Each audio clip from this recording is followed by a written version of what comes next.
నమస్తే ఫ్రెండ్స్. నేను మీ విజేందర్ గూడూరి. ఈరోజు డేట్ తీసుకుంటే 15th మార్చ్ 2026.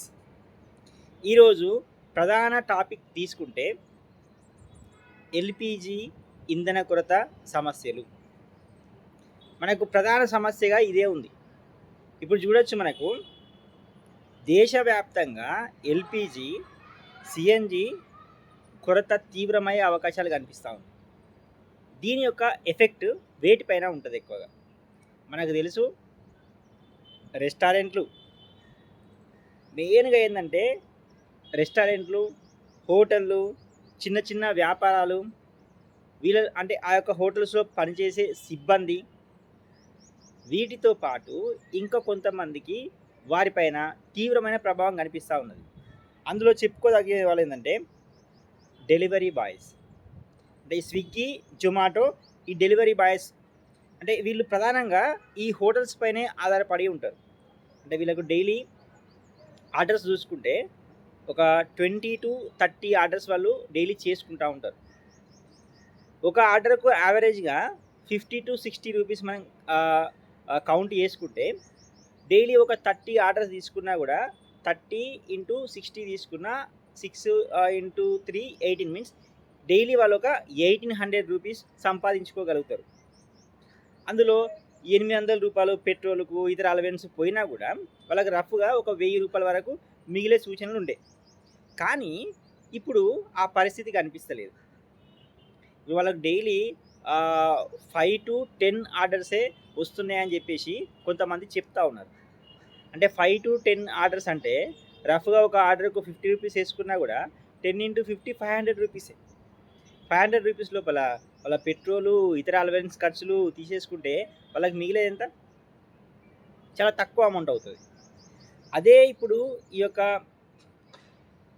యుద్ధం లేదా ఈ ఎల్పిజి క్రైసిస్ ఇలాగే కంటిన్యూ అవుతే ఒక 1 కోటి మంది కొత్త నిరుద్యోగులు తయారయ్యే అవకాశం ఉన్నది. 1 కోటి మందా అని చెప్పి అనుకోవచ్చు.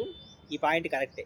ఎందుకంటే చెప్తున్న ఈ మాట అంటే రెస్టారెంట్లో పనిచేసే వాళ్ళు కొన్ని వేల రెస్టారెంట్లు ఉన్నాయి దేశం మొత్తం మీద.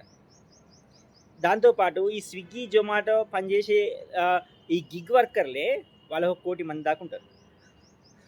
ఇప్పుడు ఈ ఎల్పిజి క్రైసిస్ వల్ల రెస్టారెంటు, హోటళ్ళు, క్లౌడ్ కిచెన్స్, ఈ చిన్న చిన్న వ్యాపారాలు ఇవన్నీ కూడా బంద్ అయ్యే అవకాశాలు కనిపిస్తూ ఉన్నాయి. సో అందులో పనిచేసే వాళ్ళకి కూడా పని లేకుండా పోతుంది.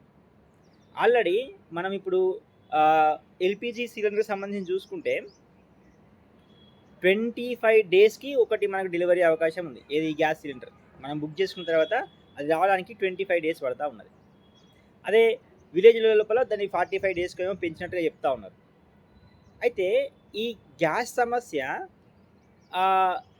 త్వరగా తీరే అవకాశాలు ఉన్నాయా అంటే పరిస్థితులు మాత్రం కొంచెం ఆగమ్య గోచరంగానే ఉన్నాయి. పరిస్థితులు కనిపిస్తలేవు. ఎందుకు ఈ మాట చెప్తున్నా అంటే అమెరికా ఇరాన్ పైన ఏ క్షణాన యుద్ధం పెట్టిందో, యుద్ధం స్టార్ట్ చేసిందో దాని యొక్క లక్ష్యాలు ఇంకా పూర్తిగా నెరవేరలే. వాళ్ళు ఏమనుకున్నారు, ఇరాన్ పైన దాడి చేసి ఇరాన్ యొక్క అధ్యక్షుడిని ఖమేనీని చంపేస్తే మా పని అయిపోతుంది, ఇరాన్ మా యొక్క హస్తగతం అవుతుంది, మేము చెప్పినట్టుగా వింటది అని చెప్పేసి ఒక ఆలోచనతో వాళ్ళు దాడి చేసిండ్రు. కానీ దానివల్ల వాళ్ళు పూర్తి సక్సెస్ సాధించలేకపోయారు. ఇప్పటికే యుద్ధం స్టార్ట్ అయ్యి 2 వారాల పైన అవుతుంది, కానీ అది ముగింపు అయ్యే సూచనలు కనిపిస్తలేవు. సరే, ఇప్పుడు ఆ యుద్ధంకు మనకు సంబంధం ఏంటంటే మనకు వచ్చే ఆ యొక్క గ్యాస్ నిక్షేపాలు కానీ, చర్మంకు సంబంధించిన విషయాలు కానీ అవన్నీ కూడా ఇరాన్ నుంచే మనం దిగుమతి తీసుకుంటా ఉన్నాం. ఇప్పుడు ఈ గ్యాస్ కొరత వల్ల ఆ దిగుమతులు అక్కడి నుంచి వెళ్ళి నిలిచిపోయినాయి. దాని యొక్క ఎఫెక్ట్ అనేది భారత్ పైన, మన ఇండియా పైన తీవ్రంగా పడే అవకాశాలు ఉన్నాయి. మరి ఈ యొక్క యుద్ధం ఆగుతుందా? హోటళ్ళు, రెస్టారెంట్లు మూతపడకుండా ఆపగలుగుతాయా? ప్లస్ ఈ గ్యాస్ కష్టాలు తీరి మళ్ళీ మునుపటి రోజులు వస్తాయా? మరి గిగ్ వర్కర్లకు సేమ్ అలాంటి ఆర్డర్లు మళ్ళీ కంటిన్యూ అవుతాయా, లేదా ఆ కష్టాలు ఇంకా ఎక్కువ అవుతాయా? దీని గురించి మీరు కామెంట్ చేయండి ఫ్రెండ్స్. జై హింద్, జై భారత్.